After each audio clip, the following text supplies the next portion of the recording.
I hate it when you say boring like that, I reminded her. Her golden eyes flashed with mischief. I know. That's why I said it. I pinch her nose lightly. You little devil. When she teases, she is my imp child again.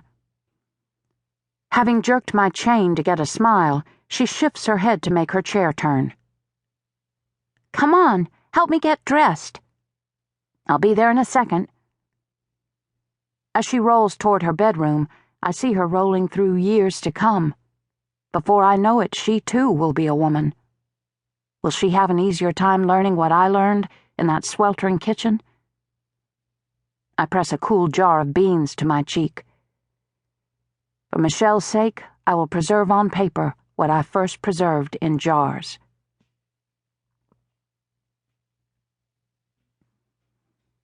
Part 1. Storm Warnings. A quote from Lytton Strachey.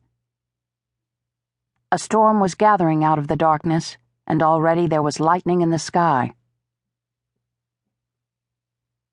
Chapter 1.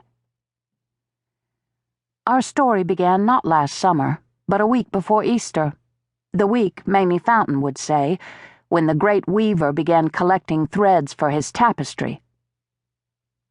On Saturday, Mamie got a brand-new second-hand PT Cruiser the color of eggplant. She had never owned such a magnificent car. She had never owned a car radio that worked, either. "Oh, happy day," she caroled with a gospel quartet as she rolled along. She switched off the radio when the weather report came on.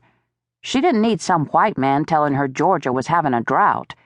Anybody with 2 eyes could see how cracked the earth was, like some old woman showing her age. But God was capable of running the universe. Mamie was free to devote herself to enjoying her new car. Mamie's first car was an old Chevy an employer gave her. Her second was a rusted-out Dodge she paid $500 for when she started working at the textile mill.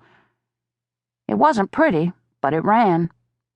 Since the death of her husband, Earl, 8 years before, she had driven his old green Ford, which had a number of peculiarities arising from Earl's conviction that he could fix with copper wire or duct tape anything that ailed a car.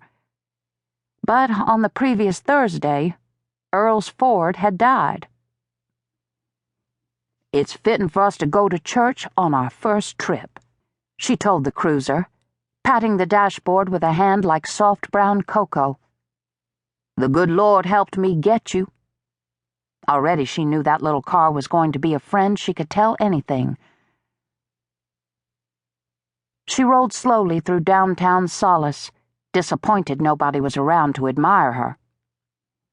"Back when I was a girl," she told the car, "this place was lively. See those train tracks across from the stores? They only carry freight trains now, but a passenger train used to run between Solace and Atlanta every day.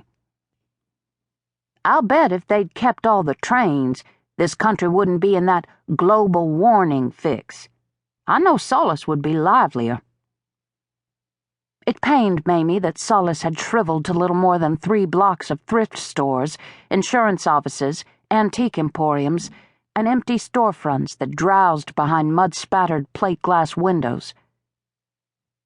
"We had a growth spurt a few years back," she continued as she headed out of town. "Folks from Atlanta started moving out to escape the crowds. See that subdivision over there?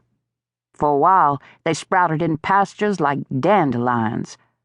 New folks bragged about living near a charming little town with no traffic, small schools, and great mountain views. They never seemed to notice they were filling up the schools, adding to the traffic, and messing up the view. You know what I'd bet?" The car gave an inquisitive lurch.